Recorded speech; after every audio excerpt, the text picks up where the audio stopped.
3 par ligne. 1, 2, 3.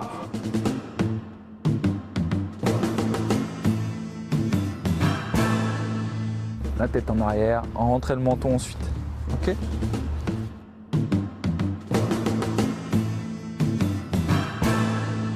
Le premier a pour terrain de jeu l'eau, la seconde, la piste. Tous deux ont un point commun, ce sont des athlètes, mais d'abord des lycéens. Bon, est-ce que vous avez aimé cette histoire ? C'est bizarre. C'est bien. Qu'est-ce que t'as pas aimé ? La fin. La fin. Laura est arrivée au Sens l'année dernière, elle est aujourd'hui en première littéraire. Thomas est lui en terminale scientifique. Dans leur classe, ils ne sont que 8 élèves maximum, comme dans toutes les autres classes. C'est le principe ici. C'est Amerigo. Amerigo, Amérique, ça vous parle? Voilà. Au sein même, là, de la classe, c'est quasiment du travail particulier. Je peux avoir une attention particulière pour chacun d'entre eux, ce qui est plus difficile dans une classe à 35. Et c'est d'autant plus important que ces élèves n'ont pas tous un bon niveau scolaire. Il n'y a pas de sélection pour entrer au Sens. Les jeunes sont choisis par leur club sur leur unique compétence sportive. Majoritairement, il me semble, on a des élèves qui sont peut-être un peu plus en difficulté. Mais la chance qu'on a, c'est d'avoir un contexte ou de leur offrir un contexte sur lequel ils peuvent être écoutés, entendus, où ils peuvent progresser avec toute la compétence des enseignants qui sont ici et qui sont très très vigilants sur le fait de les monter le plus possible en compétences. Pour certains d'entre eux, ils arrivent à obtenir un examen qu'ils n'auraient peut-être pas obtenu dans un autre établissement. Apprendre mieux, mais surtout apprendre plus vite, en seulement 22 heures hebdomadaires quand les élèves ordinaires en ont plus de 30. Et ça marche puisque l'an passé, 100% des postulants au bac ont eu leur diplôme. Mais la réussite a un coût, 2 300 € par an, souvent payé par les clubs.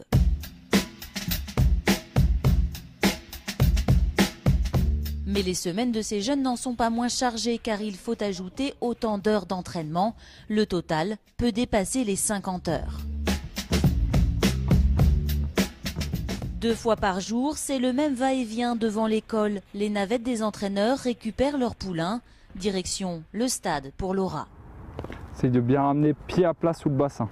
Comme tous, la lycéenne s'entraîne matin et fin d'après-midi. L'idéal selon son entraîneur. D'un point de vue des rythmes biologiques, on sait que les entraînements du soir ne vont pas forcément être les plus performants. Au collège, c'est pourtant le soir que Laura s'entraînait. Je galérais, des fois je loupais l'entraînement, j'y allais pas parce qu'il fallait que je travaille ou parce que j'avais autre chose, c'était trop tard, tout ça.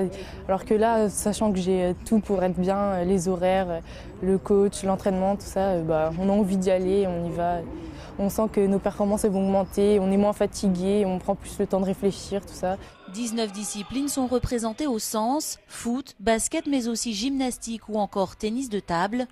À seulement 13 ans, Océane parcourt déjà l'Europe pour ses compétitions. Le week-end dernier, elle était en République tchèque. Impossible pour elle de faire sans le Sens. C'est plus facile à s'organiser quand tu es absente parce que j'ai beaucoup d'absences et j'arrive facilement à rattraper. Soit le matin, je reste en cours pour essayer de rattraper. Les profs, ils m'expliquent, on est seul et j'arrive bien à comprendre. 1, 2 au-dessus de l'eau, un mouvement. Thomas est persuadé de l'efficacité de ce cursus aménagé. Brillant élève, il veut devenir ingénieur et s'orienter vers une prépa l'an prochain. Dans un lycée normal, si je finissais tous les soirs à 18h, 18h30 et que le travail que j'avais à faire à la maison n'était pas adapté justement au fait que je nage tous les soirs, je m'en sortirais pas et soit mon niveau scolaire, soit mon niveau dans l'eau s'en ferait ressentir. Il a même réussi à convaincre ses parents.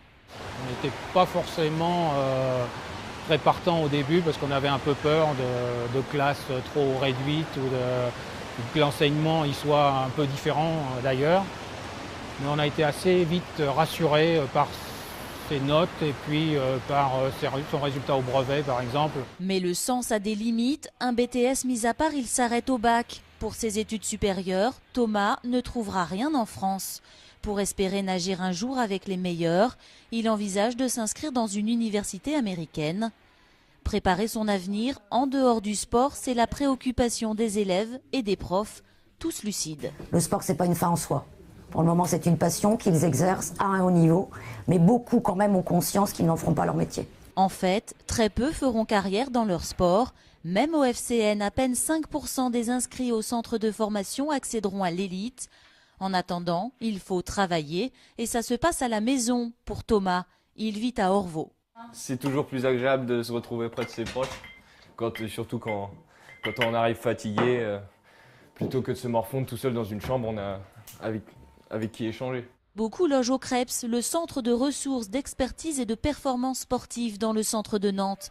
Un internat que fréquente Laura depuis plus d'1 an. Sa mère vit en Mayenne. Au début, je me suis dit que ça allait être dur de me séparer de ma maman, tout ça, de ne plus rentrer trop chez moi. Mais en fait, on s'y habitue. Puis de toute façon, à un moment ou à un autre, il faudra bien qu'on parte de la maison. Du coup, ça s'est fait un peu plus tôt que prévu, mais ça va, je le vis bien. Car Laura n'a pas vraiment le temps de s'ennuyer, de penser à sa famille. Mais ce quotidien très chargé pourrait être amélioré dans les années à venir. Le grand stade couvert de Nantes ouvrira cet été. Il est situé à 5 minutes du Sens.